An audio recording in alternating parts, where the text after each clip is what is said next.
All right, welcome to Touchdown Talks. I'm Spencer Taylor. It's been a while since I've done a longer form video, so this is going to be one of those. Now that the regular season for 2025 has wrapped up, we are into the playoffs here. We're in the week leading up to the wild card as we started off here. I'm really excited. I hope you are as well. 272 games have been played for the NFL in 2025. Of course, we're now in 2026, but the 2025 playoffs for the season still just about to get underway. So I do want to quickly react to Week 18. Then we will talk a little bit about Black Monday, as they call it in the NFL, with general managers and head coaches and other top positions on teams. Some firings, some parting of ways, different movement going on for teams that are already eliminated. So we'll discuss that a little bit, some of the headlines from today. And then I also want to do a quick look at my thoughts on the playoffs before we get into it. I'll have some more on that coming later in the week as well. But let's get into first my reaction to Week 18. So just kind of going down the line. Of course, all games on Saturday or Sunday. No games on Thursday or a Monday. Week 18's always kind of interesting. Of course, we've only had a Week 18 for I believe this was the 5th or 6th season that we've had this. I think it started in 2020 if I remember right. I might be off by one year there, give or take. But again, about half of a decade that we've had an 18-week season. But regardless, Week 18 or even Week 17 before the last week of the season, always a bit unique, a little bit interesting. The NFL schedules it a bit different than normal weeks. Again, you don't have a Thursday night game usually, and you won't. Well, yeah, you don't get a Thursday night game and you don't get a Monday night game. Instead, all the games are just on the weekend, partially due to just to try to make it somewhat fair for all teams that do go into the wild card round. That way you don't have like a team that played on Thursday playing against a team that played on Monday, both meeting in the wild card and having a super unfair rest advantage, that kind of thing. So that's part of it. But yeah, so, and then there's a lot of other broadcast, rights reasons, money reasons, all sorts of stuff like that. But so for the Saturday games, we did have the Panthers, Buccaneers, and then the Seahawks, 49ers. Now, of course, the Panthers-Buccaneers game, I think the NFL made a bit of a miscalculation when they scheduled Week 18, because, of course, that's another unique part of it, is it's the 1 week of the season that they wait until really the week before to actually set the exact times and dates of the games. Before the end of Week 17, the exact date and time for each of the games in Week 18 is just listed as TBD and listed as being either Saturday or Sunday. And so you kind of, if you're going to those games Week 18, you kind of have to wait till last minute to find out the exact date and time. But and then, of course, the other unique thing about Week 18 or the final week of the season is that every single game on the schedule for that week is a division rivalry game, of course. They want to maximize the drama as much as they can, and so what better way to do that than to ensure that every single team is playing a division opponent, which maximizes your chances that you're going to have meaningful games with at least one team that is either playing for seeding or playing to get into the playoffs, or a toilet bowl where two teams are maybe playing to ruin the other's draft stock or whatnot. But so the miscalculation with Week 18 here, in my opinion, and I've seen this talked about all over the last week and a half or so.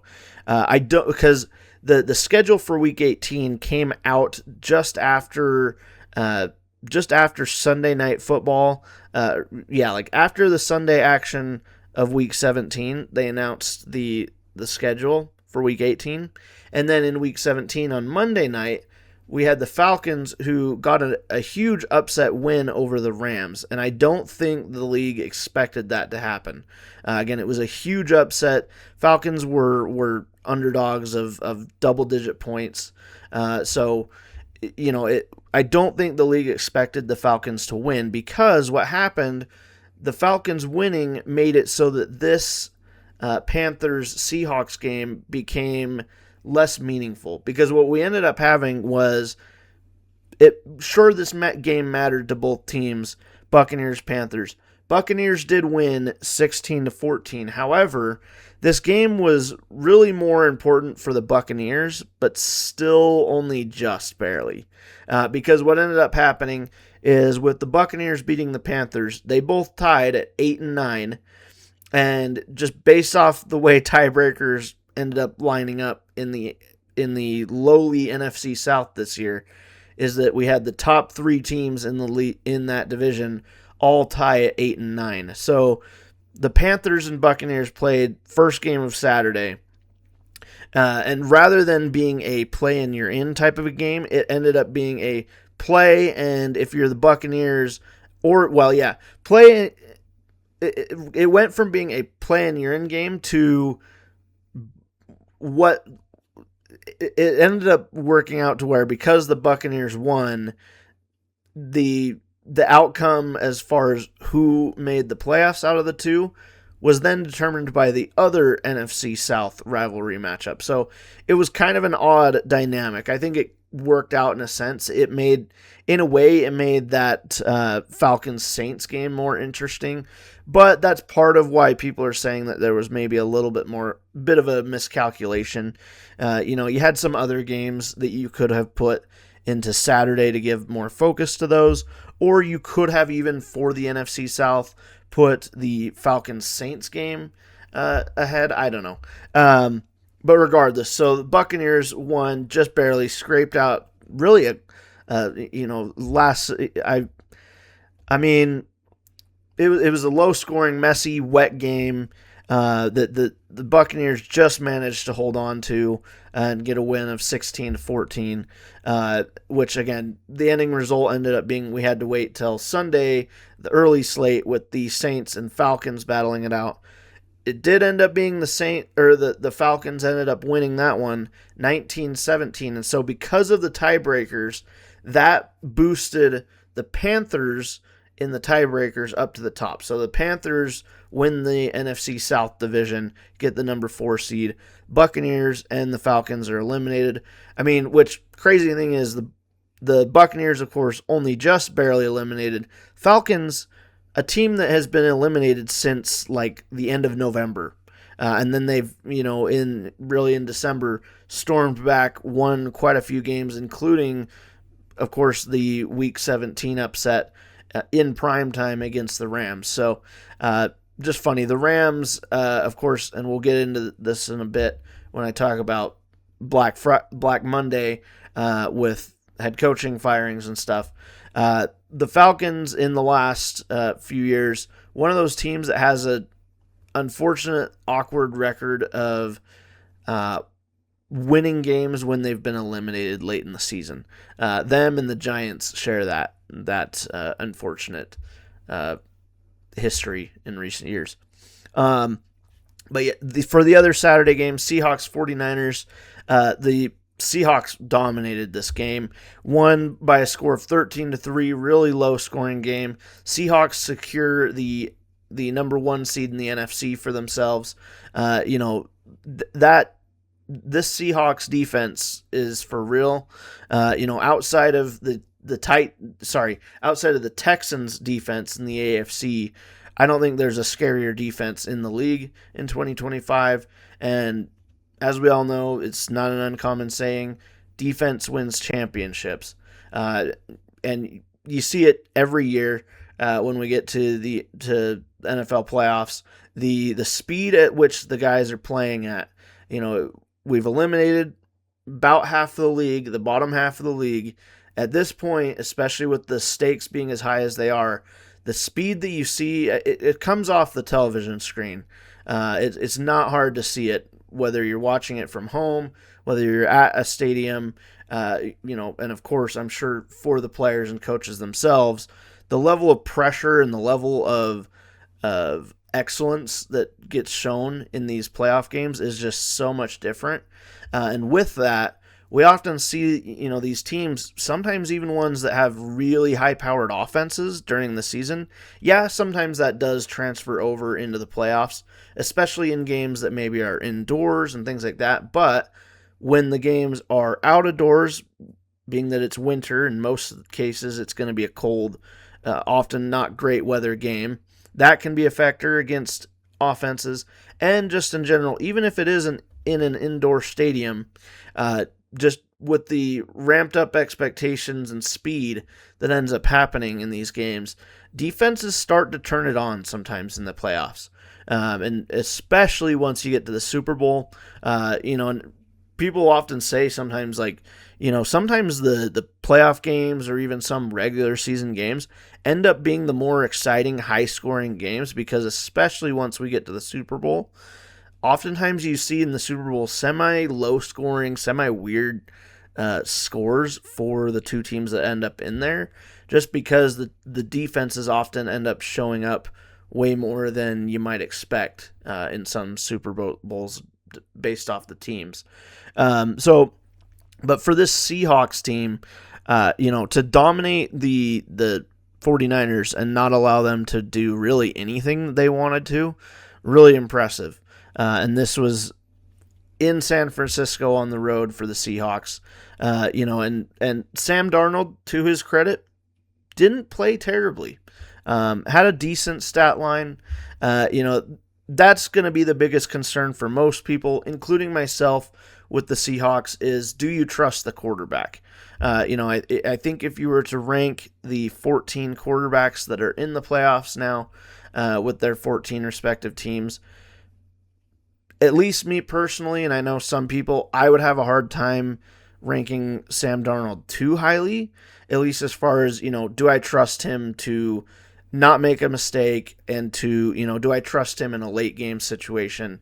If I need a touchdown, I need 7 points, do I trust him to go and get it? Or to at least not turn the ball over, that kind of a thing.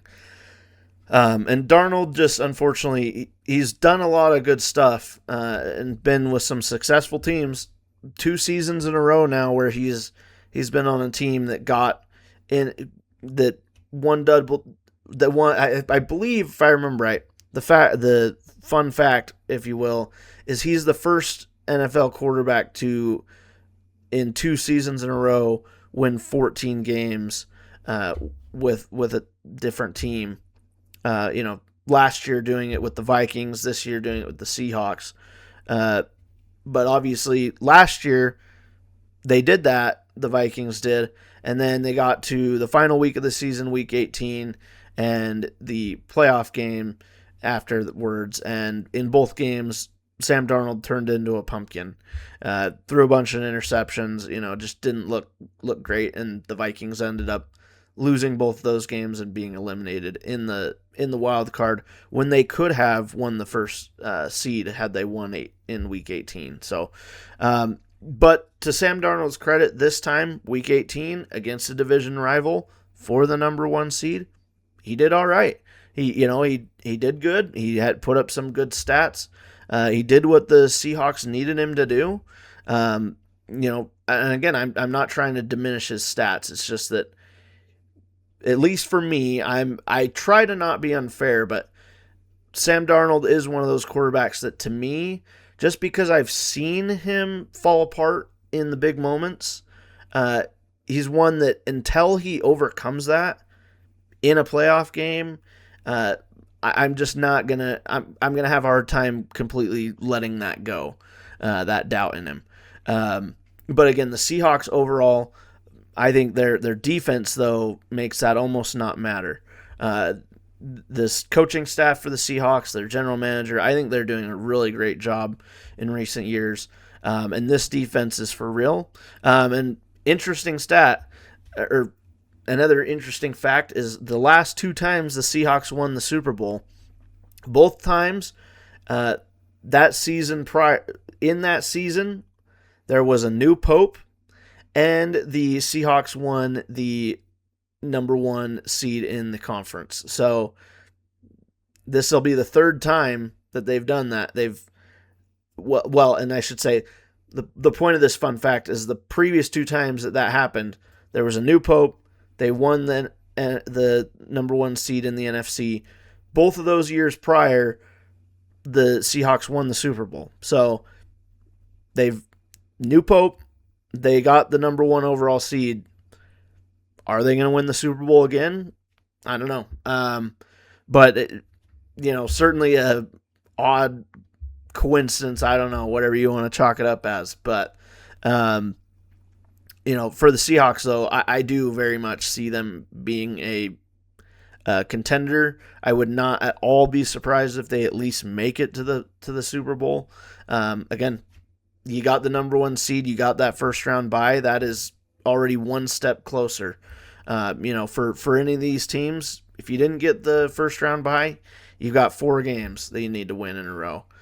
If you get the first round bye for the Seahawks and for the Broncos, you've got 3 games. And you're guaranteed to be at home in the 2 games leading up to the Super Bowl. So, and heck, for the Seahawks, your victory in Week 18 in Levi's Stadium against your rival, that's where the Super Bowl is going to be held as well. Also pretty close in proximity to Seattle. So, if the Seahawks go to the Super Bowl, it'll be in a stadium that they're plenty familiar with, that they've won in this season. Won't be a long trip for them. They've got a top defense, top 1 or 2 defense in the league this year, and it's really a wide open league. It feels like in 2025. So, we don't have a lot of the top dogs from recent years, even in the playoffs this year. So, I think the Seahawks are for real. Now, for the 49ers in that Saturday night game, I wouldn't be too concerned. Really the biggest concern for them, and similarly for my Chicago Bears, those two, of a lot of the playoff teams, the biggest concern is going to be the defense. And of course we saw it the week prior in week 17, when the Bears and 49ers played each other. Really high scoring game. Neither defense could really get a stop very often. And so, that's going to be the biggest concern for the 49ers is their defense. And obviously, of course, part of that for the defense and team as a whole is their injuries. They have had a lot. So it's hard to blame the 49ers. But regardless of the injuries and the defense struggling, this 49ers team's still really good. 12 wins. They've won and competed pretty highly against some pretty tough opponents this year, even though they did have overall a relatively weaker schedule.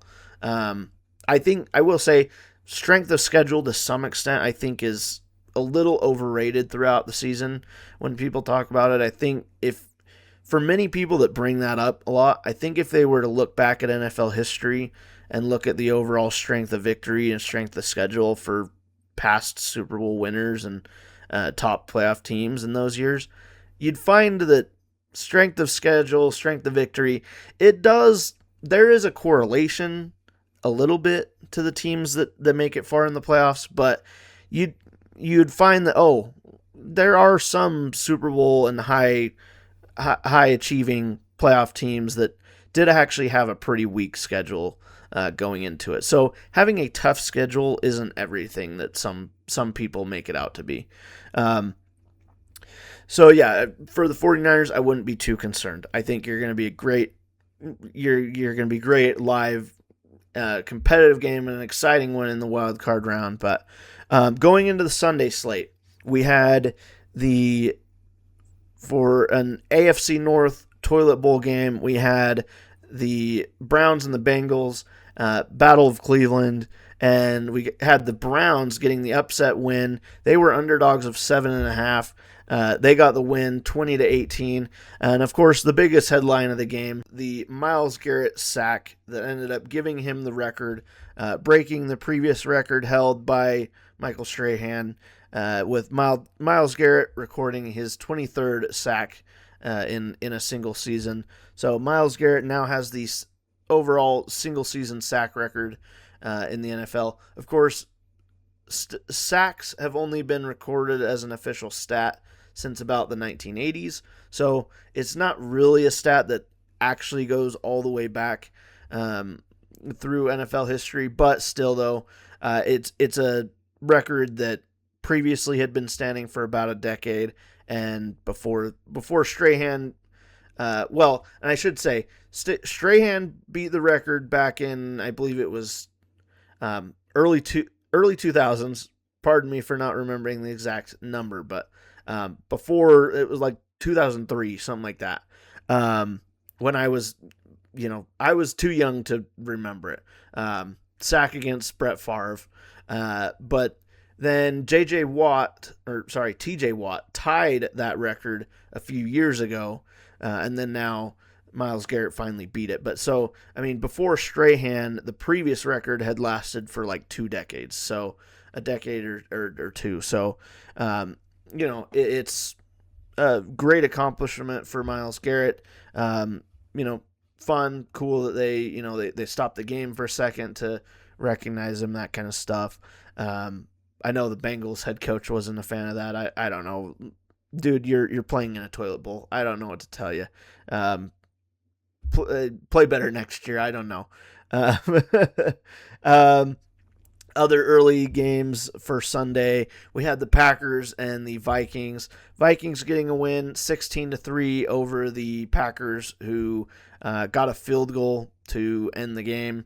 I guess mainly just to make sure that they didn't get, I mean, it's fair. It makes sense that you don't want to get shut out completely. Obviously, the Packers weren't trying really at all to win this game. They sat all their starters.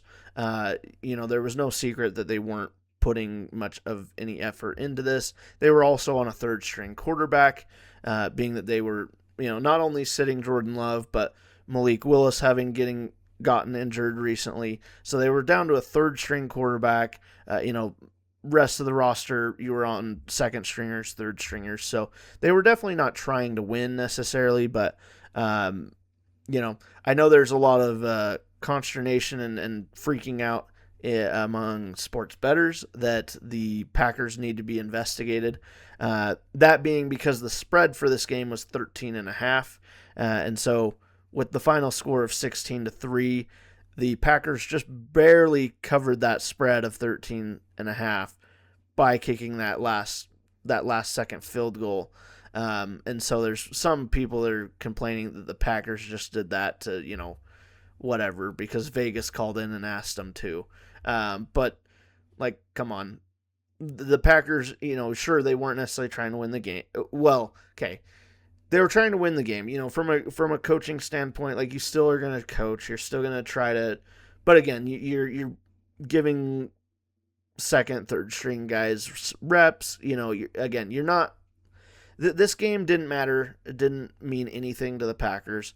But at the same time, from a point of pride, that kind of thing, sure, you didn't necessarily care about winning, but for a coaching staff, things like that, you still want to try to at least get on the board rather than being completely shut out. So, I don't know. Take it for what you will. If you want to say the NFL's rigged, whatever, fine. But this was a meaningless game for the Packers. They fall to 9-7-1. It wouldn't have mattered had they won. They would have been 10-6-1. But they were locked into the number 7 seed in the NFC going into this week. So it was completely pointless for them. For the Vikings, it was kind of a game of pride. Odd thing for the Vikings, they finished with a record of 9-8. They're another one of the teams this year, kind of like the Falcons, who they got eliminated and then went on a winning streak. The Vikings finished the season with a 5-game winning streak. So good job Vikings. You got eliminated, and then you ruined your playoff positioning, going from, you could have been in the top 10 to now you're going to be drafting just before the playoff teams. So, you finished above 500. I don't know. I've got a lot of questions for the Vikings in the offseason, and I know Vikings fans have even more concerns, and I don't blame him. I would be if I was a Vikings fan. Um, Another toilet bowl game, Cowboys Giants. Giants get a huge win, get the win, 34-17. Huge in the sense of it also kind of hurt their draft position. This game finished and locked up the number one draft pick for the Raiders. So them winning it, it's I don't know. The Giants, good win. I mean, Dart looked great, but this Cowboys defense, obviously there's going to be a lot of change around the Cowboys defense, including likely defensive coordinator. That hasn't happened yet, but that move's likely coming. Obviously a huge change along the roster this offseason, I'm sure. But, it was a meaningless game. Some thought that the Cowboys might allow the starters to play, pad the stats. I mean, for a lot of teams, if you were completely eliminated and you're not going to go to the playoffs, a lot of teams actually played a decent amount of their starters if they weren't pretty much outright tanking. But yeah, no, for the Cowboys, they did not. And some people thought they would because Dak Prescott was going into the game. Dak Prescott was in the top, I believe he was leading or was in like top 2 for passing yards among quarterbacks for the season. So some thought that they might let him play it out and pad the stats to try to be the top passing yards leader for the season. But they played him for early part of the game and then sat starters. So Giants got an easy win, 34-17.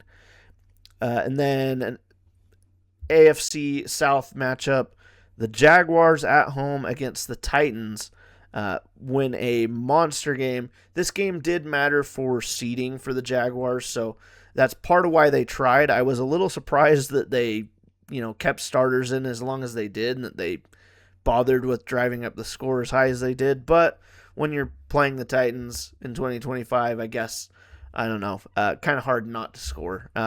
But the Jaguars did put up 41-7 on the Titans. So huge win for the Jaguars.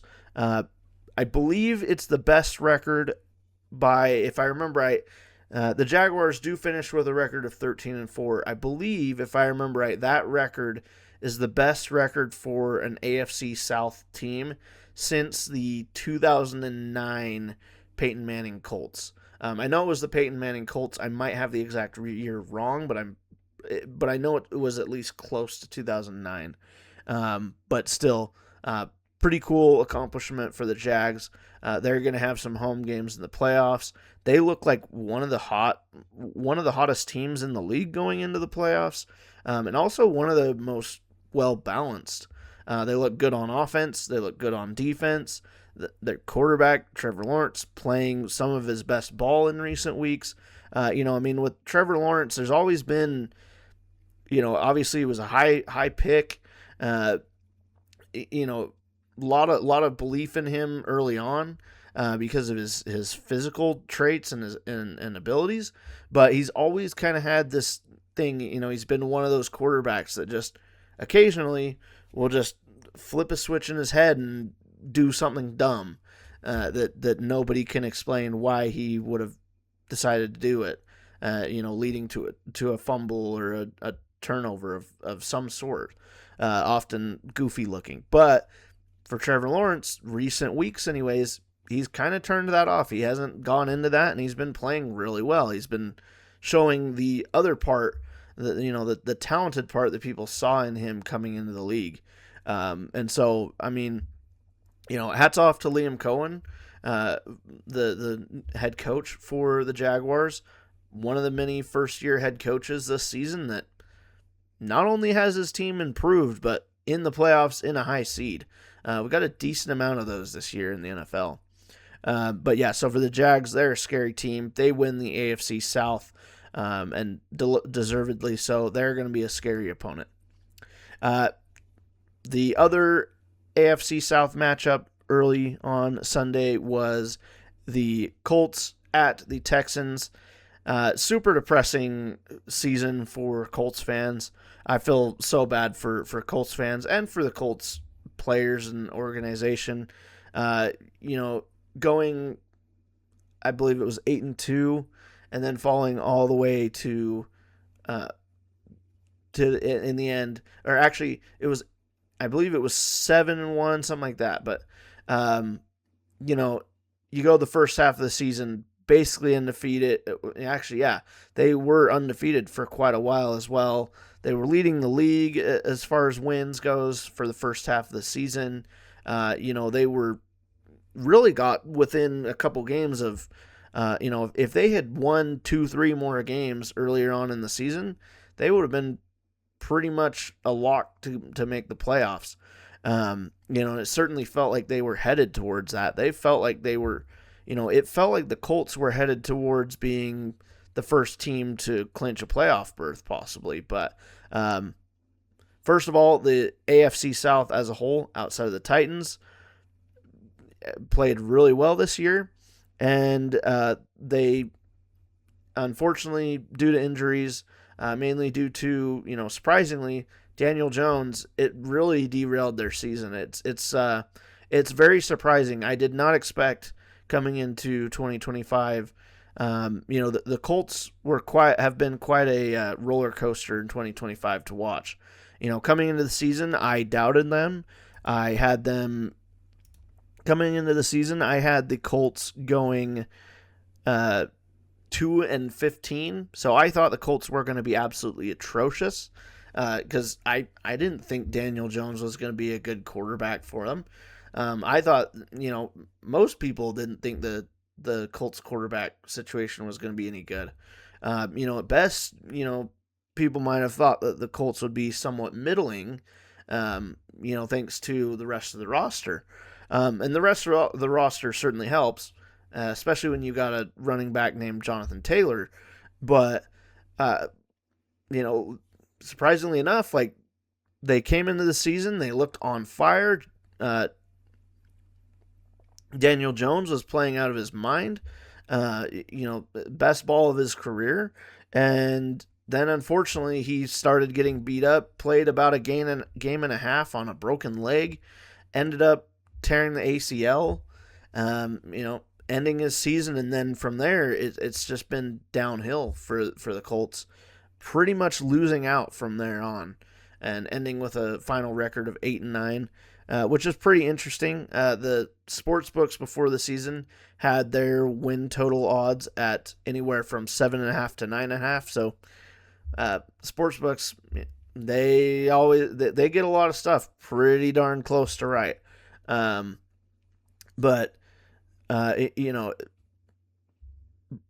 just, for the Colts though, you go from, again, coming into the season pretty doubted based off of your quarterback situation.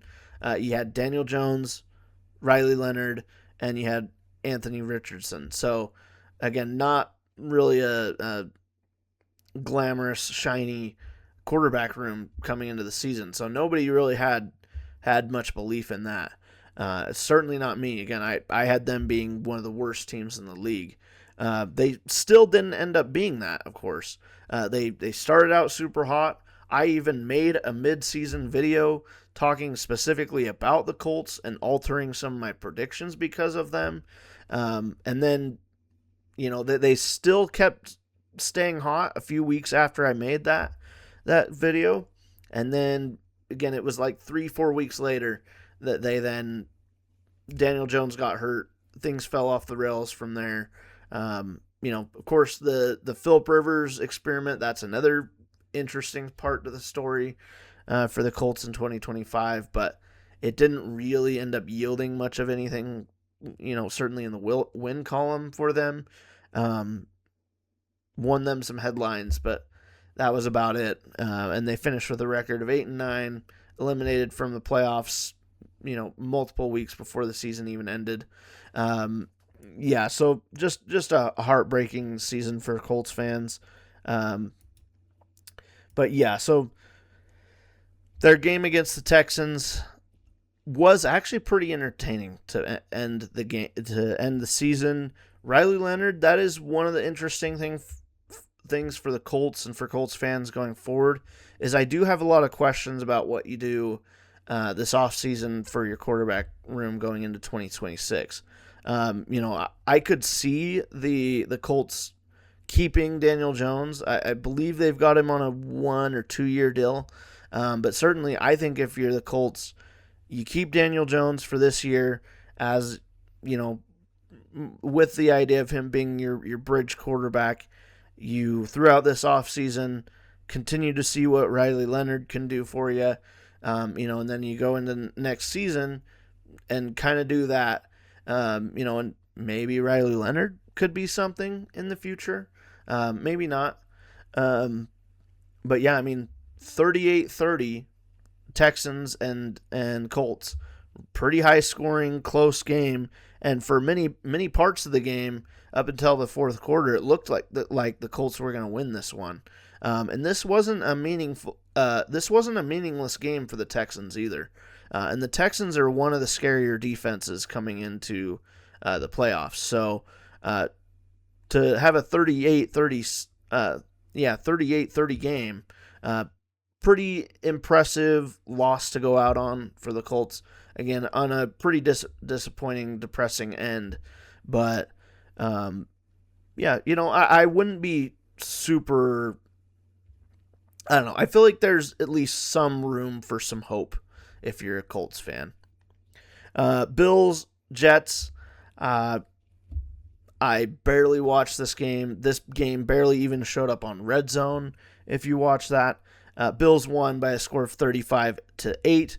Final game for them in their stadium at Highmark. Of course, they'll be going to the new Highmark Stadium just next door in 2026. I'm really excited to see how that stadium looks with a live game in it, but it looks super cool. I love what the Bills have done with that stadium. I wish more teams would do that, but a pretty meaningless game in their stadium. The Jets finished their season with 0 interceptions for the entire season. I don't even know how you do that. Pretty pathetic, being that you got a defensive-minded head coach in his first season. Now, as of the time of me recording this, the night after Black Monday has happened, no movement yet.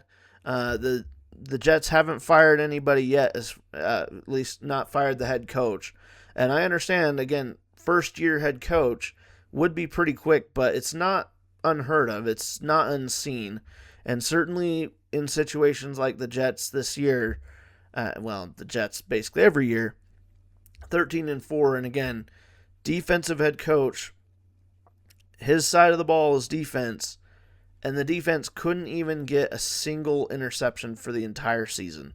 And not only that, not only is he a defensive coach, but his background is as a defensive back.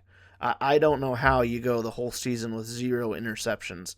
And you play 2 games a season against Tua Tagovailoa. That's like an automatic interception per game.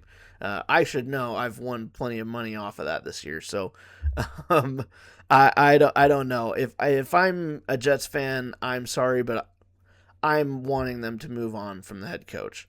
I'm sorry, but that's pretty unforgivable. 0 interceptions from a team led by a defensive head coach. You only got 3 wins in the year. And again, even in those wins, you couldn't get 1 interception. Come on. To some extent, that's bad luck almost, but you're also 3-14. So I'm not saying that Aaron Glenn had a ton to work with coming into the season. I'm not saying that expectations should have been super high for the Jets. They weren't. Coming into the season, I had the Jets finishing 4-13. They ended at 3-14. So right at where I expected them to be. Even the sports books had them at 3.5. So, pretty much where everybody expected them to be. But the Jets have a lot of things they need to worry about, but this season didn't help at all. And I don't know. They made some trades to get some draft picks, so maybe that's a good thing going forward. And again, I get it. The coaching carousel is brutal. A lot of teams do fire coaches too fast. So in a sense, I can understand it. The Jets have fired many coaches, but I don't know. This one's one of them where, to an extent, I wouldn't fully blame them if they did, because I just don't understand how. I mean, not even just interceptions, but takeaways in general. The Jets defense pretty near bottom of the league in takeaways, and in just overall defense, not that great this year. And you were a horrible team overall, and you got a defensive head coach. I don't know. That one's a tough one. I would certainly say, even if they don't fire him this offseason, I would say going into 2026, Aaron Glenn is going to have a pretty early hot seat in 2026, and it's going to be one of those where, if the Jets start out 2026, with less than 2 wins in the first 6 weeks, you're going to hear tons of rumors and speculation about him being on the hot seat, if not already getting fired by that point. But moving past that game, Chargers-Broncos, this ended up being a low-scoring, pretty much what was expected, 19-3. Broncos making an effort with, it being a meaningful game for them seeding-wise. They wanted the number 1 seed. They got the win. They got what they wanted. The Chargers, they were, Jim Harbaugh, they were taking the other approach. We'll rest our starters, and we will take the seed that we get. We're going to be in the playoffs. We're not too worried about 7th seed or 6th seed. We'll take it. So the Chargers do, rest their starters. Broncos get a win. Another team with a very scary defense, but also an offense that can look pretty inconsistent, pretty anemic at times.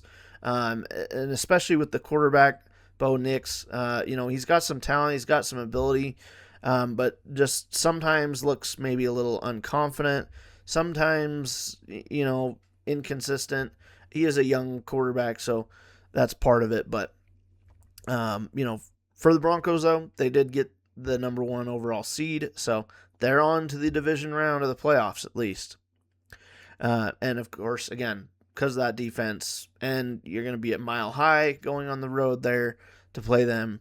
I certainly could see the Broncos making a run in the playoffs, and I certainly wouldn't want to get dealt them. They'll be a tough opponent, especially against that defense. Chiefs Raiders, a toilet bowl game. Surprised to be saying that in Week 18, but this was a toilet bowl game. And the Raiders won. But, of course, it didn't matter. It didn't hurt their draft position because this game occurred after the Giants had already won. And the Raiders had already clinched the number 1 draft pick. So it didn't matter if they won or lost. And guess what? They won. They won 14-12 against a Chiefs team that has basically lost. I could be wrong. I think the Chiefs have lost pretty much every game since Mahomes got injured. They've lost. They ended up losing 6 games straight. From starting at Thanksgiving, starting at that point, they've lost 6 games straight. The Chiefs have. They finished with a record of 6-11. Pretty clearly the last month or so of the season. Obviously, the wheels just fell off for the Chiefs. You're without Mahomes. It had been a rough, not great season already. And I think all the years of being in the playoffs, going to the Super Bowl, winning a bunch of them, it's one of those years where, again, it just catches up to you. We see this with all dynasty teams. However long you may hold up to that dynasty, eventually it comes down, at least for a season or two. You need a rebuild season in there somewhere. We saw it with the Patriots. They had a dynasty that went a few years, and then they kind of had some middle years there with Brady and Belichick where they weren't really winning Super Bowls. They missed the playoffs a handful of times. So for the Chiefs, I certainly wouldn't necessarily count them out in the near future, in future years, but this year, certainly not the season they would have wanted.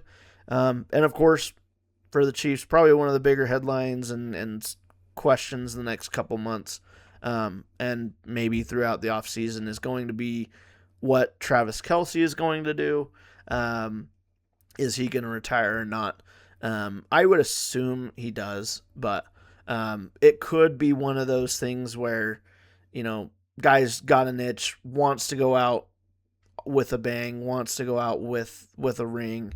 I could see it being tough to want to hang up the towel, whatever. I could see it being a tough decision to decide to retire, but most likely I would bet that at this point Travis Kelce's got plenty of stuff to do. I think he'll probably finally retire this season. Great career, but he'll have plenty of other things to do, with Taylor Swift and stuff like that. Whether he's a tour manager or something or just travels the world, whatever. And he could go into broadcasting with his brother if he wanted. Obviously they already have their podcast, so but yeah, that game, pretty meaningless game. Raiders get the win. And then Cardinals-Rams. The Rams get the win, 37-20. Pretty high scoring game. For a bit there, it looked like the Cardinals were gonna give the Rams a run for their money a little bit, but in the fourth quarter, the Rams pulled away, took care of business.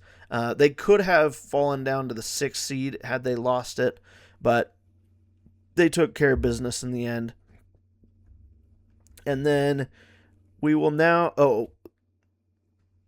next we'll go to Patriots-Dolphins, another late Sunday game.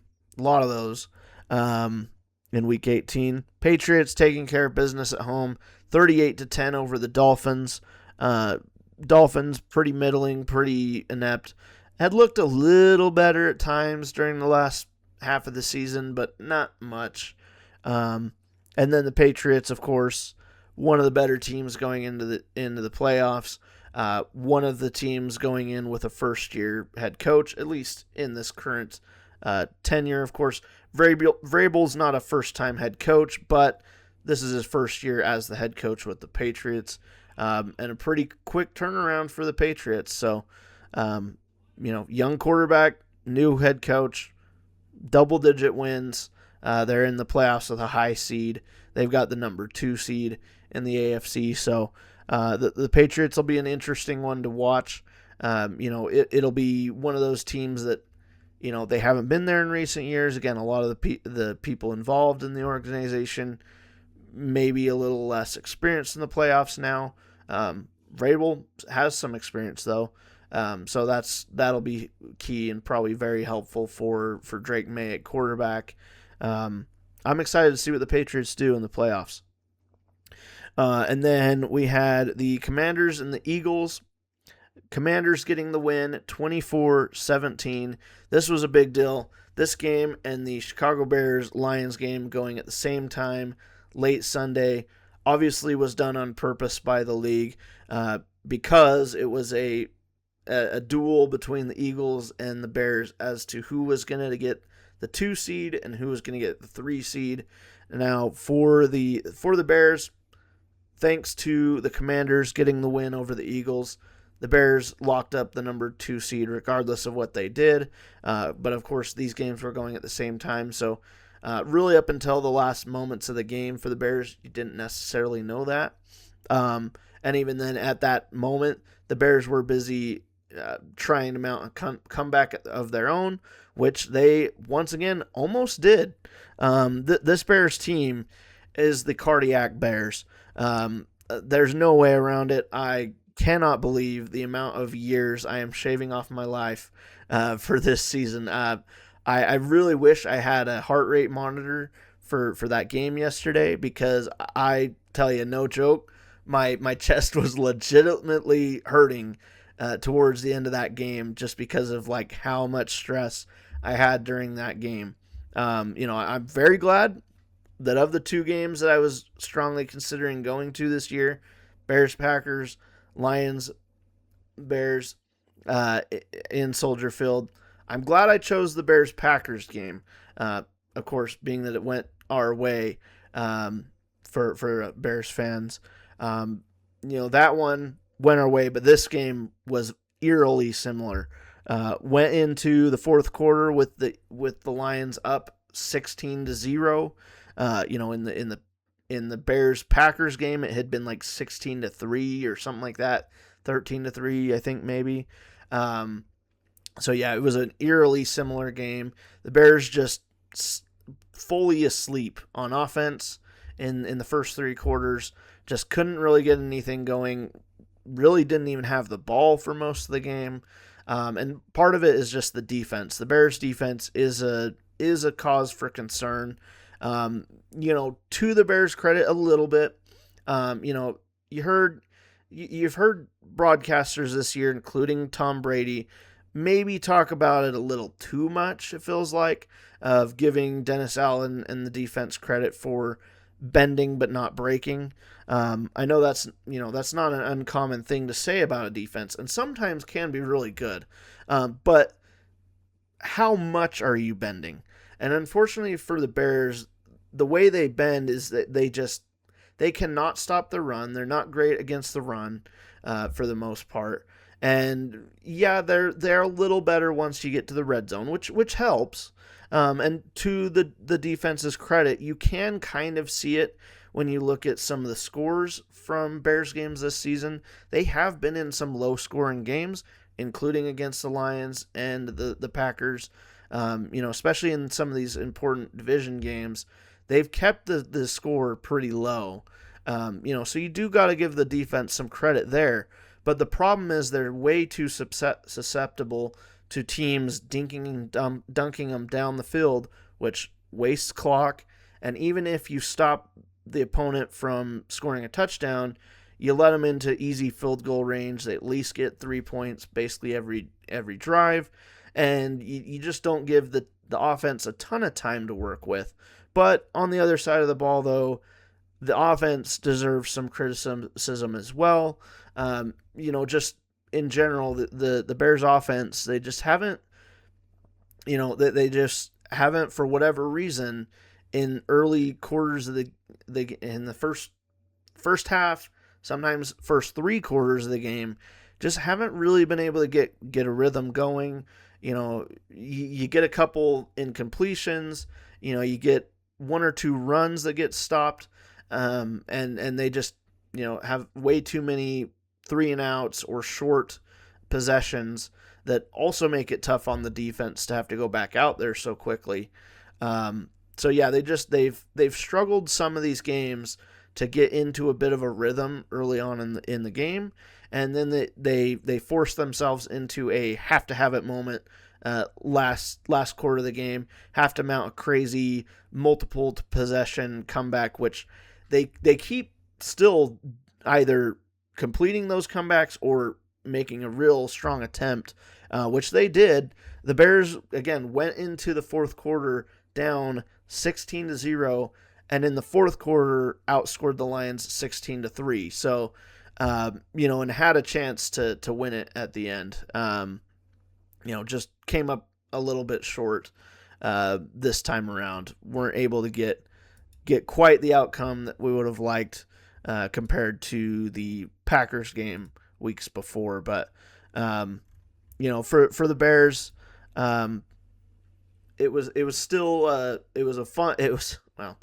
fun watch-ish. I'm so glad as a Bears fan to be watching a team that is alive, that can at least do that sort of thing, that can come back.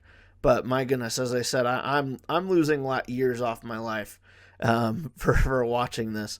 But hey, the Bears won the division, 11-6 record. I would have liked to have seen that end up as 12-5 at least, but still 11-6, one of the best records I believe. Yeah, best record the Bears have had since 2018.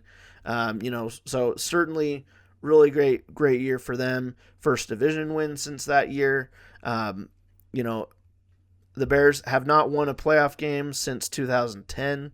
So we'll have to see if they can do that this year, and it'll be another tough test. This one coming against the Green Bay Packers. So, we'll see about that one. But I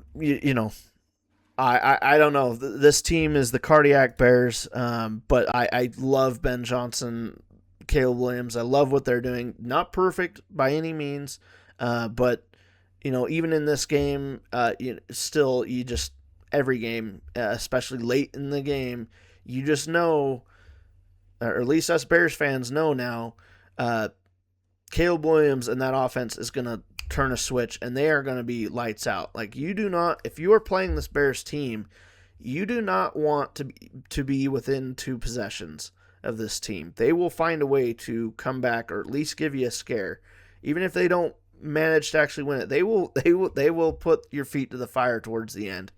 And Caleb will just start working his magic. Will start running around, making long passes. Dude's got a cannon of an arm, zipping the ball around the field, always throwing it super hard, even on all sorts of, he's got all sorts of off-platform throws that he still manages to throw it way better than most quarterbacks would from that throwing position. Throwing while running backwards sometimes, while being in the air, all sorts of stuff like that. Completion percentage still pretty low for what most people would like to see, including myself, but a lot of throwaways, pretty good at protecting the ball. Caleb did throw an interception in this game. Bears defense, of course, one of the reliable things that they did do, they also got an interception. That is, of course, the main thing that this Bears defense can hang their hat on, or at least certainly deserve credit for, is the turnovers they've created this year. Lead the league in turnovers and interceptions. But Caleb throwing one pick this week, only his 7th interception of the season. He's I think the only playoff quarterbacks going into the playoffs that have less interceptions than Caleb are Aaron Rodgers, Jalen Hurts, and Jordan Love. All three of those quarterbacks did not play the full season. They've all missed at least one game or more this year. And Caleb played all 17 games. And not only that, Caleb Williams is now the all-time single-season passing yards leader for the Chicago Bears. Still crazy. He did not make the mark of 4,000 yards. That still evades the Bears for yet another regular season. However, Caleb got really close. Finished the regular season with 3,942 passing yards. So, really close. Now, of course, it is an extended season. It is longer than the 16-game season and the 12-game season decades before that. But still, for highest passing yards for a Bears quarterback in a single season. And again, playing in a cold weather stadium. It's a long-standing history. There's plenty of dysfunction and stuff that explains why the Bears have never had a 4,000-yard passer. But, so credit to Caleb Williams for getting to that. And again, with only 7 interceptions, 27 touchdowns. I'm not saying he's, winning MVP or anything like that. He's not even close. Not in the MVP discussion. I'm just saying, as a Bears fan, the quality of quarterbacking that us Bears fans have had to put up with, Caleb Williams is just not even close to that. So, I will take that. Especially with a head coach in Ben Johnson, this Bears offense, again, even though somewhat inconsistent or at least slow to start early in games, it's still, again, it's an offense that is just so powerful that even when they're down 2 scores with only like 5 minutes left to go in the game, they are not out of it. They can come back and win it. But yeah. And then to wrap up week 18, last game, Sunday Night Football, we did have the Ravens and the Steelers, with the Steelers getting the win, 26-24. Crazy one. 2 missed kicks, key kicks for both teams, with the unfortunate one for the Ravens and for their rookie kicker, Tyler Loop, who has been pretty good this year, missed the final kick. Ravens drove down the field, had a chance to get that field goal that could have given them the win, but instead the Steelers win 26-24. It was a pretty entertaining game. Aaron Rodgers, Lamar Jackson going back and forth, at least towards the end of the game. The two teams went back and forth and scored touchdowns pretty quick against each other in the fourth quarter there. So it was pretty crazy. Again, unfortunate for the Ravens and for the rookie kicker that he missed the kick at the end. But I don't know. It seemed like the wind and the kicking conditions weren't ideal. Not necessarily to make excuses. The Ravens are eliminated now. And the Steelers locked up the number 4 seed in the AFC and the final playoff position that needed to be decided. We are going to do a quick playoff prediction. This is going to be my first time predicting the playoffs with the actual playoff bracket. Just going to go pretty quick through this and breeze through it and see where we land on this. And that'll wrap up today's video. So we will go through these in order as they're going to happen, at least for the wild card round. So we're going to start off with the Panthers hosting the LA Rams. I do think the Rams are going to get the win here. Now, this isn't an automatic. Of course, the Rams did lose to the Panthers in Carolina just about a month or so ago. So certainly the Panthers could win again. But I do think, for the Rams, that's going to be, part of practice this week is, hey, come on, guys, we're not going to let that happen again, right?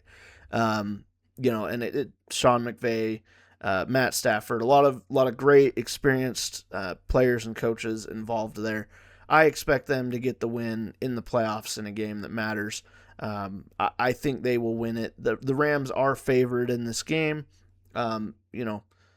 by quite a bit. I believe it's the biggest spread going into the playoffs so far. I believe favored by 10, which, to be fair, is about what the spread was before when they played. So again, I still think there's a chance that this game is interesting. I'm going to be curious to see what the weather is going to be like.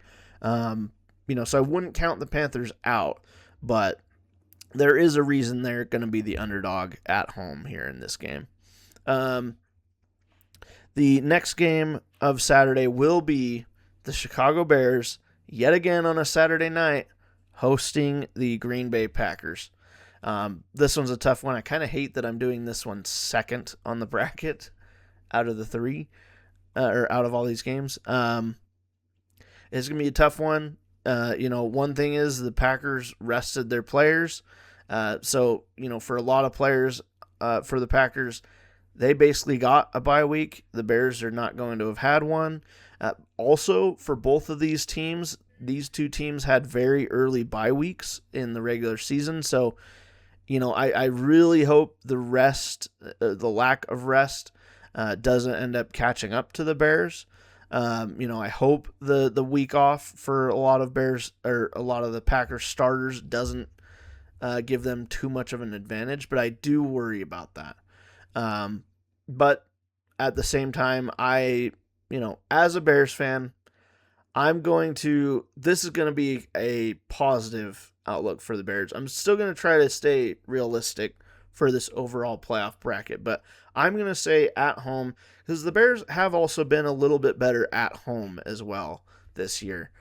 So I'm going to say that the Bears do win this game. Who knows? It could be another crazy cardiac game. It probably will be, regardless of the outcome. But I'm going to give the Bears the win here in this playoff bracket predictions. I'll probably do another one later this week, and we'll see what I think there. I might take a little bit more of a pessimistic Bears approach. But for the next game, first game on Sunday will be the Buffalo Bills visiting the Jacksonville Jaguars. This one will be an interesting one. The Bills are currently favored by 1.5. Pretty short favorites, and to be honest, I like the Jaguars here. I like them. Certainly if you're betting the spread, I like the Jaguars here. It's a pretty small spread, so you almost, in my opinion, might as well just bet the money line if you're going to bet them. Especially because I think the Jags, as I mentioned earlier, I think they're a really hot team, and I think they have a chance to, make some noise. I think they're one of the best balanced teams going into the playoffs so far. They lack playoff experience, which is probably one of the biggest, reasons to maybe doubt. But they are going to be at home. It is going to be in Jacksonville, so, smaller fan base, smaller stadium. Not going to be that big of a, home field advantage in that sense. I don't know about the weather, but, Florida, so, and you're going to be playing the Bills, so even if you did have cold weather or something like that, that's going to only, help the Bills. It's not going to be super hot, so weather's most likely not going to be a factor unless it's super rainy. But I mean, the reason I'm leaning Jaguars here is I don't trust the Bills defense, and I just, year in and year out, continuing with this year, they just ask too much of Josh Allen sometimes. And I just, with the way the Jaguars are humming right now, I think at home, they're very hyped up. Again, certainly a chance for them to lose it. But I think the Jaguars are going to be able to take care of business and at least win this game at home against the Bills. That I don't trust their defense. And I just don't think they're balanced on offense. Just not enough as far as, not a consistent run game outside of Josh Allen and not consistent enough weapons around Josh Allen in the passing game. Next game, we will have the Eagles hosting the 49ers. This one will be a really fun one to watch. I really don't know where I want to lean with this game, to be honest. The Eagles are favored 4.5. And I will say I probably would lean that way as far as who's going to win, mainly just due to, injury concerns for the 49ers. This will also be a game on the road. They'll have to travel from San Francisco across country to Philadelphia. So, there's some of that. And again, 49ers semi-banged up. Plenty of injuries. I do think they've, as far as I know, they should be able to have Kittle back, and good to go. But obviously, you got a lot of players that are just straight up out for the season that are key for the 49ers. And that defense, which is a pretty big concern for the 49ers.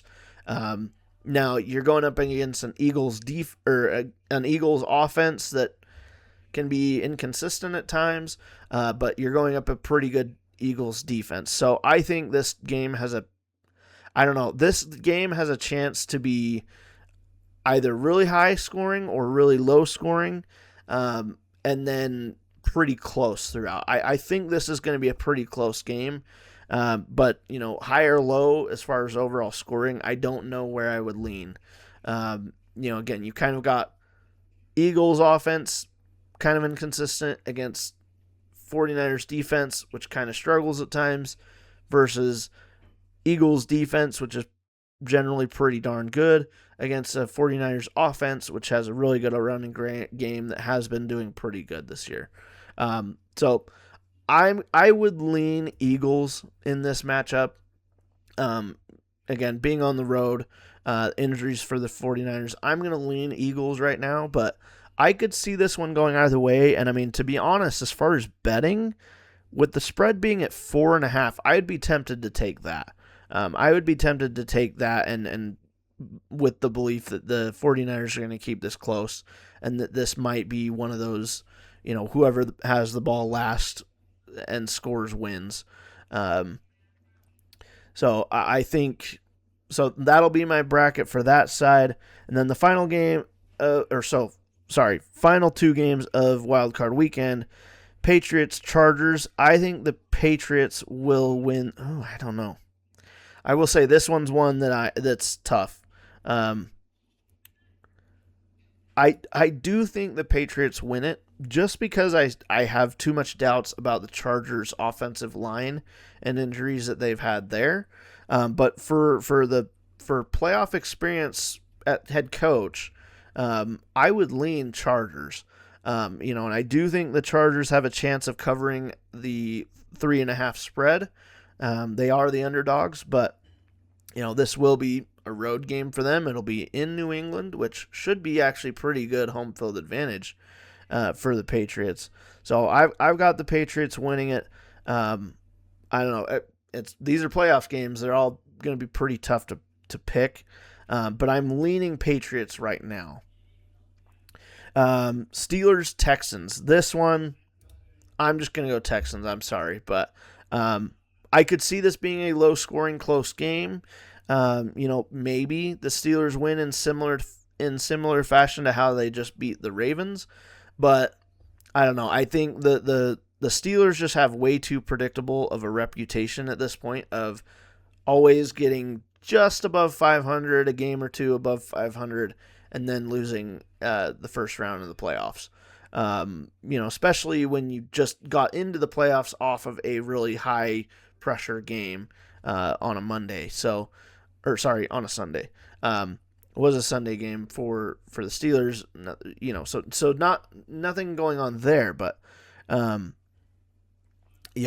just for the Steelers, I could see them eking one out, especially if the Texans maybe on offense are inconsistent and struggle against the Steelers defense, but I don't know. The Steelers defense looked somewhat leaky against the Ravens, so that was a division game, so that might be part of it too. Pretty familiar opponents, but I don't know. It was a Ravens team and a Ravens offense that has been somewhat inconsistent, not quite themselves this year, even down to some of the individual stars. So I don't have much doubt in this one. The Texans are favored 3.5. As far as betting the spread, to be honest, I'd prefer to stay away from this game, at least at the moment. I might be talked into it later in the week, but for now, that's where I lean. So, now let's proceed with the AFC playoffs. So for the divisional round, Patriots, Jaguars. In this game, this one would be an iffy one for me. I'm going to lean Jaguars just because of how balanced they feel to me. But I don't know. This one, for the Jags, I feel like they're very balanced. However, for the Patriots, again, this is Mike Vrabel, a head coach who has been in the playoffs, who has made a deep run, both as a coach and a player. And so they've got experience there. Obviously, fan base that has experience. It'll be at home for the Patriots if this ends up being the matchup. So I think this one could be an interesting one. I'd be curious to see how Drake May does in his second playoff game. Again, very young quarterback against a very, pretty balanced, pretty hot team. But sometimes being a hot team going into the playoffs can hurt. So I could see the Jaguars getting to New England, off a pretty good streak of wins. And, maybe this is the game that Trevor Lawrence once again has a odd interception. Some bad things happen for the Jaguars against a pretty good defensive team in the Patriots. And they might, they'd be able to make the Jaguars pay there. And then for Broncos, Texans, mainly due to the coaching experience in the playoffs and the home field advantage in this matchup, I would give this to the Broncos. Now, for defense, I would lean Texans almost just for the defense, but I coaching wise, I do trust Sean Payton to do it. Although again, D'Amico Ryans for his own right for the Texans, pretty underrated how frequently the Texans have been getting to the playoffs in recent years. Again, unfortunately for them, they haven't been able to make deep runs, but they've made it. They've won some games, so credit to them. Again, this could be a really good defensive matchup at Mile High in cold weather. So, but partially due to the home field advantage, I would lean Broncos here. Bouncing over to the NFC, I'm going to look at this game first. This would be division rivalry matchup.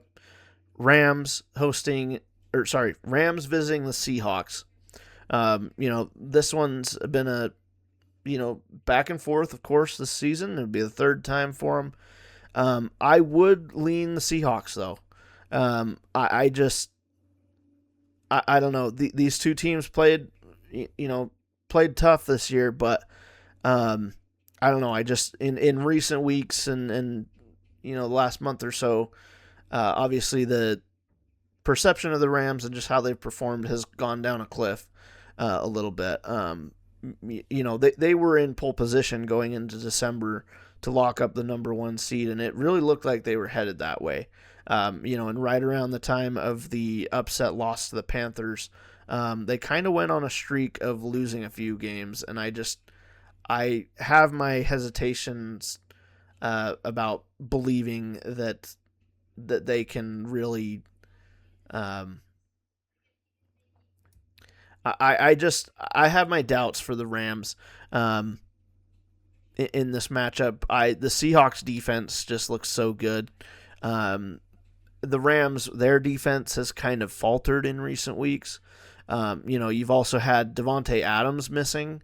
Now, if Davante Adams is back healthy by this week, by the division round, then maybe. I think, honestly, having Davante Adams in and healthy, and of course any other players that are healthy for the Rams, I think health could play a big factor in this game for the Rams.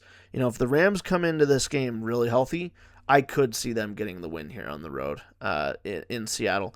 Also, the Seahawks have been oddly better on the road this season for most of the year.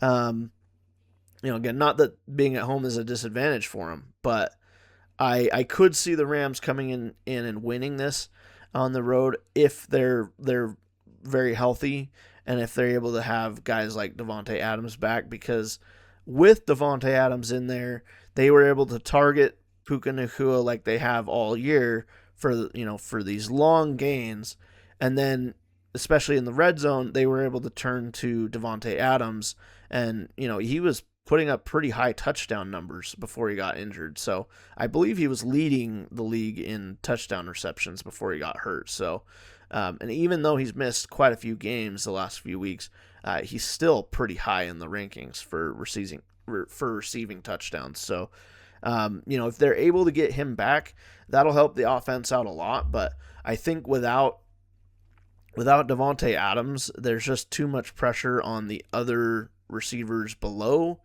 Nacua and Davante Adams to make up that space. And they haven't been able to do it. And then on defense, the Rams defense is just, not looked as sharp in recent weeks, but they do have a young defense that has some talent and some speed. So that could show up here in the playoffs, but you're going up against a defense that currently I trust way more right now. And again, I said the fun facts about the Seahawks. I don't know. They're an interesting one. So I'm going to lean Seahawks for this prediction round. Bears-Eagles. Unfortunately, this would be a rematch. Bears did beat the Eagles on Black Friday in Philadelphia. So this one's tough for me. Because again, this is okay. I said this one was going to be me leaning semi positive, leaning on towards the positive side for the Bears. With what all I said in mind, I do think, I certainly think it's possible the Bears, if they get to this point against the Eagles at home, I certainly believe the Bears can win. I think it'll be another crazy game. But the Bears pretty well dominated the Eagles on Black Friday, mainly with the run game. And the Bears still have that run game. Same players, still healthy. Really, the main difference has been that other defenses in recent weeks have been able to stop them better than the Eagles were. But this will be at home in Soldier Field. Can you imagine Soldier Field divisional round? It's been a while since that's been seen. So, I think the Bears could do this if they get here. Now, going back over to the AFC, Patriots, Broncos, certainly a playoff matchup we've seen. Different quarterbacks now, different regimes. In this matchup, though, this would be tough. Basically this predictions I've got 1-2 versus 1-2. Pretty much going with the higher seeds on this one. So, yeah, take this prediction for a grain of salt. Again, this is my very first pretty low research on this one, but Broncos, Patriots, I'm going to go the Patriots. I don't know. Yeah. I just trust the Patriots overall roster. I trust it more. The Broncos offense, I don't know. The Broncos offense just has looked too inconsistent at times, and just too, they've had some games where they've let lower opponents stay close to them that have been kind of like, I don't know, that's a little concerning. So I have the Patriots getting in here. And then over here, Seahawks, Bears, heading into this one. Bears fans, you know what I want to do. I was going to say I have the Seahawks winning this, but for fun, I'm going to say the Bears somehow manage to go to Seattle, win that game. To be honest, I would not bet money on this exact track happening right now. I would love to be proven wrong. I would need to see some stuff from the Bears defense and from the Bears offense earlier in the games, but especially from the defense. I do worry about this for the Bears, but for the fun of it, this would be quite the matchup. Because of course, Bears fans will remember. Those who were alive to remember it will know. I wasn't there, but of course, Bears fan, I do know, even though I wasn't alive. This would be a rematch of the one Super Bowl win the Bears do have from 1985, where the Bears pretty handily defeated the Patriots in the Super Bowl. So, given this be the scenario, I would have the Bears winning it with a final score of, I don't know, total points scored in the playoffs. I'm not even sure what this number would be about. Later in this week, I might do some more research for my own entertainment on this. But I'm going to say 356. I don't know. So I hope you've enjoyed this part of this being my first playoff prediction for 2025, or for the 2025 season, with the bracket being set. This is my prediction for the Bears winning it. You see it right here. I do have a Lombardi trophy, courtesy of my uncle, for a pretty awesome Christmas gift, if I do say so myself. But, this would be my predictions for if the Bears were to win it. Now, to be honest, I think the best path for the Bears to actually get to the Super Bowl and win it would be more so if maybe the Rams got to the NFC Championship and therefore the Bears would host the NFC Championship, I think that would be a better matchup for the Bears. And then, of course, in the Super Bowl, you could maybe have I don't know. I don't think the Bears could ask for, anyone easier. This is the playoffs. You're not going to get an easy opponent anywhere. It's certainly not in the Super Bowl. So, all right, now to wrap up the video, I do want to, as promised, also go over really quick the moves that have happened so far for Black Monday in the NFL. We have had some moves, so kind of just recapping really all the moves that have happened coaching and GM-wise around the league. Of course, during the season, we did have for the Dolphins, they parted ways with their general manager, Chris Greer, who had been with the Dolphins for 10 seasons. Dolphins went 77-80 under Chris Greer as the GM. And then we get into some more of the firings that have happened in the last 48 hours. So the Arizona Cardinals first, they fire their head coach, Jonathan Gannon. He finishes with a record of 15-36, which included 3-14 this year. Pretty tough season for the Cardinals. I really did think they looked more competitive than their record showed. At least in some of the early season games, they looked more competitive, but they just weren't able to find ways to win. So, ending with a pretty bad record, Cardinals fire another head coach in Jonathan Gannon. Then we have the Las Vegas Raiders. After a 1-year short stint, head coach Pete Carroll is out. 1 year, and he's out. The Raiders, of course, looked atrocious this year, and we've probably seen the last of Pete Carroll coaching in the NFL. Certainly, at least as the head coach. I would be surprised if he got another NFL head coaching job. I don't know that he's necessarily going to completely retire from coaching, but he is getting up there in age for a head coach. So, I don't know what his next ventures will be, but he is out as the Las Vegas Raiders head coach. They have also this season, some before the end of the season, they have also fired their offensive coordinator in Chip Kelly, fired him back in November, and they also fired their special teams coordinator, Tom McCann, back during the season as well. So,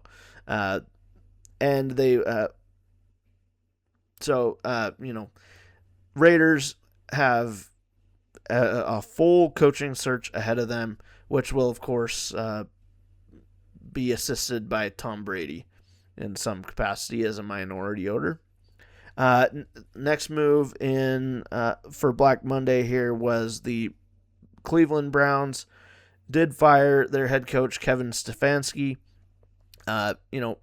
Finished with not the worst record that you could imagine for Browns coach and for what he's been dealt, in my opinion. I will say I think Kevin Stefanski is going to be one of the top coaching candidates. There's already been reporting that he's already scheduled to meet with the Giants, the Falcons, and the Titans for their head coaching positions. So I would be very surprised if Kevin Stefanski doesn't get another head coaching job right away. To be honest, he may even be one of the top candidates for most of these teams. I think that the Browns they're horribly managed. Their owner is known for meddling and being involved in the decision making, and obviously the Browns made a horrible move years ago when they gave up so many draft picks and so much capital, so much money, guaranteed money to Deshaun Watson and bringing him in. It's really hurt their ability to build any kind of a roster, and of course he's basically not even part of the team. Wasn't even a part of the team this year. They're still going to be stuck with him at least through 2026. I think maybe even I think by 2027, if I remember right, they can kind of get away from him at that point, but they just gave him an atrocious amount of guaranteed money and gave up so many draft picks to the Houston Texans, and look where they are. Look what they've been able to build with a young defensive team, defensive head coach, young quarterback. This Browns team, you've got Shedeur Sanders, who has come in and, shown some flashes to his credit. So, maybe some glimmers of hope for Browns fans there. But I would be a little bit concerned just based off of the fact that Kevin Stefanski at least does have a reputation of being a pretty good coach for quarterbacks. So that's the thing. Like, of the teams that I do expect to hire him, and it lines up, the Giants, the Falcons, the Titans, all teams with young quarterbacks. I think those teams will do well with the limited amount of coaching candidates that are out there this year. There's really not a ton that jump off the screen that are available this year. So I think the Browns, they did have Kevin Stefanski for 6 years, so I get that it was, a decently long tenure for a head coach, but he had gotten them to the playoffs. He was around when they let Baker Mayfield go, but to be fair, Baker Mayfield still wandered, went to multiple teams before finally, kind of resurrecting his career with the Rams and then going to where he's at now with the Bucs and playing pretty good. So I don't know. I feel like it's a little hard to blame Kevin Stefanski for moving on from Baker Mayfield. And then again, the Deshaun Watson situation wasn't necessarily of his choice, at least as far as I know. Certainly to that extent, with that amount of guaranteed money, that kind of stuff. There's been plenty of reporting that very much was the owner, making that happen, obviously, and wanting that to be the case. So I feel bad for Stefanski in a way. To be honest, I wouldn't be surprised if he's even happy to be out of there. Again, I don't doubt that he's going to have another head coaching job very soon. The Atlanta Falcons also fired their head coach. They fire head coach Raheem Morris. They also fire their general manager, Terry Fontenot. Not the greatest records under the two. And of course, probably the straw that broke the camel's back for both of them was the weird quarterback situation that they created this year with signing Kirk Cousins to a pretty big money deal, convincing the owner to do that, and then turning around and deciding to draft a young quarterback semi-late to mid first round, and in a quarterback who, Michael Penix has shown a little bit of flashes this year, but not looked great, has had some injuries, and even in the final stretches here this season, once they did bring Kirk Cousins back in, the team honestly looked kind of better with him starting all along. And so, it just brings up way too many questions of like, why did you pay so much money to bring in Kirk Cousins only to then waste or use a really high-end draft pick on another quarterback.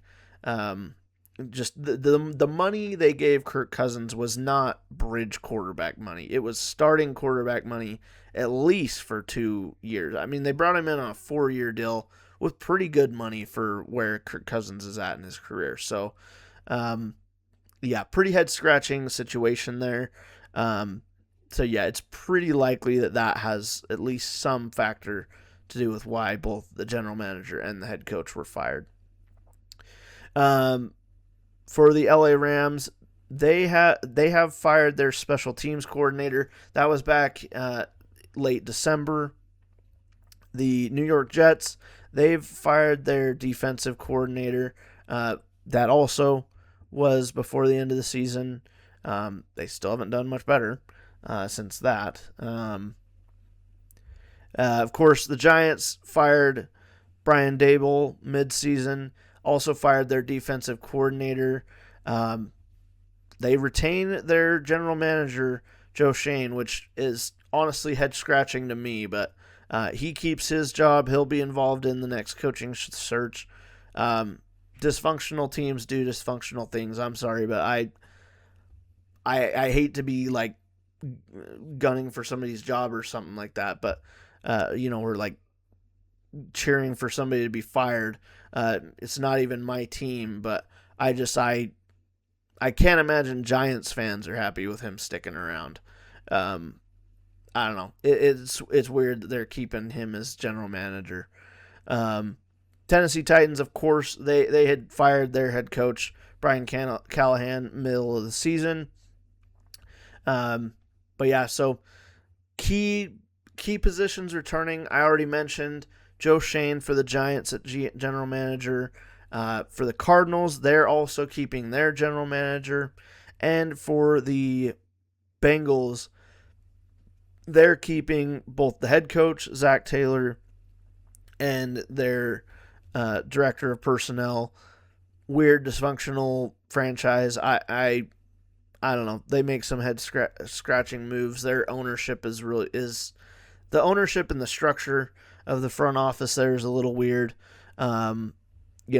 Bit concerned.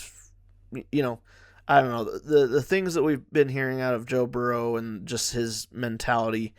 He definitely needs an off season away. And I would not be completely surprised if Joe Burrow is even playing for another team. I, of course, do expect the Bengals to try to do everything they can to appease him this offseason to keep him around. But, it would be hard to blame Joe Burrow for wanting out. At least in my opinion, it would be hard to blame him for wanting out of there. But, to defend the Bengals' position in that sense, Joe Burrow has also struggled with injuries. Which also plays into his, probably his emotions in recent weeks. Probably tired of some of the heavy injuries he's been dealing with. His house getting robbed last year. I'm sure a lot of that is weighing on him. But I don't know. For the Bengals, I half expected them to move on from the head coach, but they do not. And to be fair, as I've said, I don't think this is really a strong head coaching carousel. There's not a ton of great names that jump off the page that are out there. So maybe a fair year to hold on to your coach, but it's you've had horrible defenses year after year. And it does feel a little bit weird that you haven't been able to have more success with Joe Burrow, but he has been unfortunately a little injury prone as well. So, and then for the Colts, they do retain their head coach and their general manager. That's not a surprise at all to me. I don't know if there are some that are surprised there. I mean, I guess because of the meltdown, but I think most people would fairly say it's been pretty easy to see that, things kind of fell off the rails after Daniel Jones got injured. And I understand, obviously we would have all been surprised at those words coming into this year, but I don't think anybody is placing that on Joe Shane and on Chris Ballard. The fact that they even looked as good as they did the first half of the season was a shock to me. So, and to many. But yeah, so that's going to wrap up this video. Hope you've enjoyed. I hope you enjoyed the 2025 regular season. We're just a few days away from the playoffs beginning, so hope you have a great week, and I will see you in the next video.